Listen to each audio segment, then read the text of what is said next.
That's not honest, nothing you've said. Why don't you tell someone who'll believe you instead? 'Cause I got this feeling, is it what they call deja vu? I'm not in my head, yeah, but I don't believe you. Seen from this telescope, and you can walk us through it. This was the original. This is the original. So this was your favorite because it got a little bit of criticism. Some people were like, "This is it. This was the first one. It wasn't me."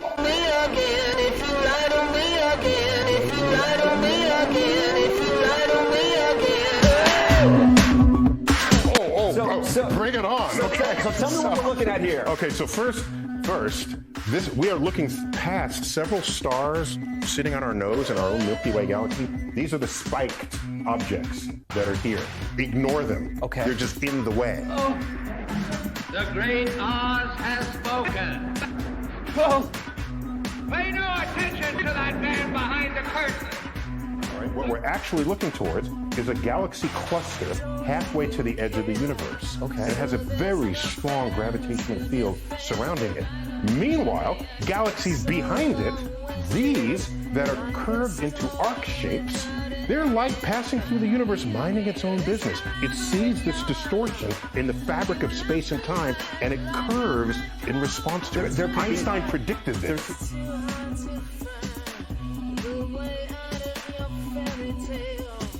Planets, there could be another. These are entire galaxies of commensurate rank and privilege, such as what the Milky Way is. And we can't even count them. And this is just, and you know how big this is on the sky? If you take a grain of sand and hold it at arm's length, the patch of sky covered by the grain of sand is what you see here. So this is just stupefyingly detailed. I want to keep feeding this. Give me another image here. We can't stop this. Come on. What else do we have here next up? Let's see what we're seeing here. This is a beautiful one. This is the Carina Nebula. Once again, the star.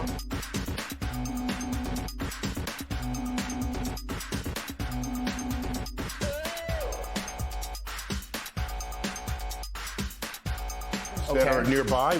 By the way, these spikes occur because of, it's called diffraction spike. Light, as it passes through the spider mounting of the secondary mirror, diffracts around it. So there's nothing cosmic about that. It's a hardware artifact within the telescope. And then this is an actual gas cloud, and because the telescope is tuned for infrared, infrared has good penetration depth. An infrared camera, also called thermal imaging camera, will measure the amount of infrared radiation falling on its detector.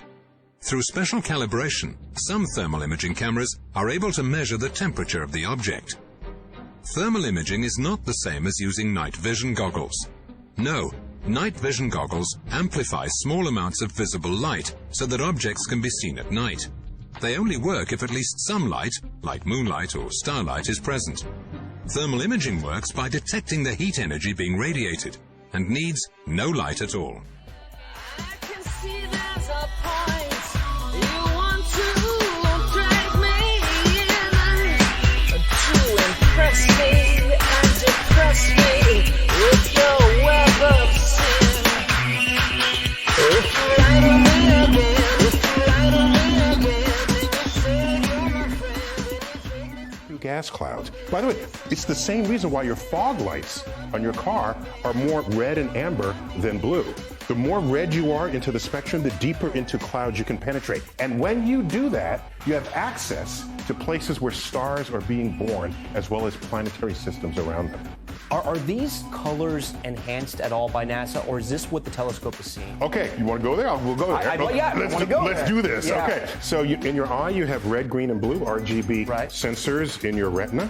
And what happens is, what we define as visible light is the light that comes through and is detected by these three. Those get combined into a single color image of what you see in your brain. Okay. Now, think about that. This entire telescope is tuned for the infrared. You can't see infrared. Okay. But what the telescope does is it can take images in 3 different bands, separate bands of the infrared. Then you hand it an RGB, and create a color picture, which is the color you would see if your eyes could see infrared. Meantime, they are images that inspire, educate, and sometimes just make us say, wow. Over the years, NASA has given us spectacular photos and renderings that reveal a colorful and mysterious universe. No doubt. And now Chris Martinez is introducing us to two of the artists behind some of the most iconic space art in the galaxy. In a small, bright office, working side by side, Let's see. Robert Hurt and Tim Pyle bring the universe to life. What we're doing does have real science underlying it. Robert is an astrophysicist turned artist. Tim, once a Hollywood animator, is now a planet illustrator. Together, they produce some of NASA's most popular images, from renderings of how planets light years away could look, to actual photos of stars and galaxies captured by NASA's powerful telescopes. And this is sort of how it comes to me. Many of those images have a dark, grainy start, but color and light reveal an astonishing glimpse of how the deepest regions of space might appear to the human eye.